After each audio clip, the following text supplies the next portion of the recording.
నవరాత్రులు చేద్దాం అనుకుంటామండి. కానీ మధ్యలో మా ఆఫీసుల వర్కులు లేదా ఊరెడుతుంటాం, ఏదో ఇబ్బంది వస్తుంది.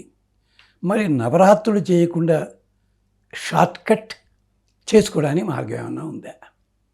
9 రోజులు చెయ్యలేని వాళ్ళు మనకి పద్ధతి ఏమిటి అంటే, సప్తమి నాడు మొదలుపెట్టండి పూజ.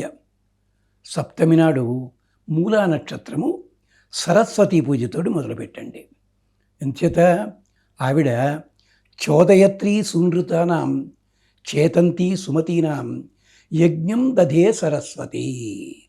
మన లోపల మంచి బుద్ధులు ప్రేరేపణ చేస్తుంది, మన పనులు నడిపిస్తుంది, అలాగే 10 క్షేమాలు కలిగిస్తుంది. సరస్వతి వాక్, నాలిక మీద అగ్నిదేవుడు ఉన్నాడు. ఈ మహానుభావుడు తినడానికి ఉపయోగిస్తాడు, అనడానికి ఉపయోగిస్తాడు. అందుకనే నోరు మంచిదైతే ఊరు మంచిది అంటాడు. సరే, ఇందుకోసం సరే సరస్వతి పూజ ఎలా చేయాలో మీకు తెలుసు కదా, ఆ పద్ధతిలో చేసుకోండి. ఇది మొదటిది. రెండవది దుర్గాష్టమి. దుర్గాష్టమి అంటే దుర్గాదేవిగా వచ్చింది అమ్మవారు రాక్షసంహారం చేయడానికి దుర్గాష్టమి. నవమి నాడు కూడా అమ్మవారికి ప్రత్యేకించి ఒక విశేషం ఏంటంటే మహానవమి. డమరాసురుడని ఒకడు వచ్చాడు యుద్ధానికి.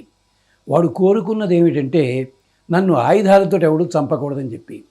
అప్పుడు అమ్మవారు వాడి నడువుని ఇలా పట్టుకుని ఇలా తిప్పింది.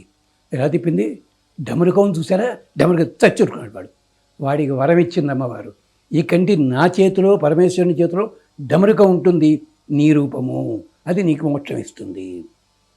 అందుకని అది మహానవమి. ఆఖరి రోజుని విజయదశమి. విజయదశమి అంటే అప్పుడు అసలు రాక్షసుడు మహిషాసురుడు ఉన్నాడు, వాడిని వధించింది. ఇది విజయదశమి. ఈ 4 రోజులైనా చేసుకోండి మీరు శ్రద్ధగాను.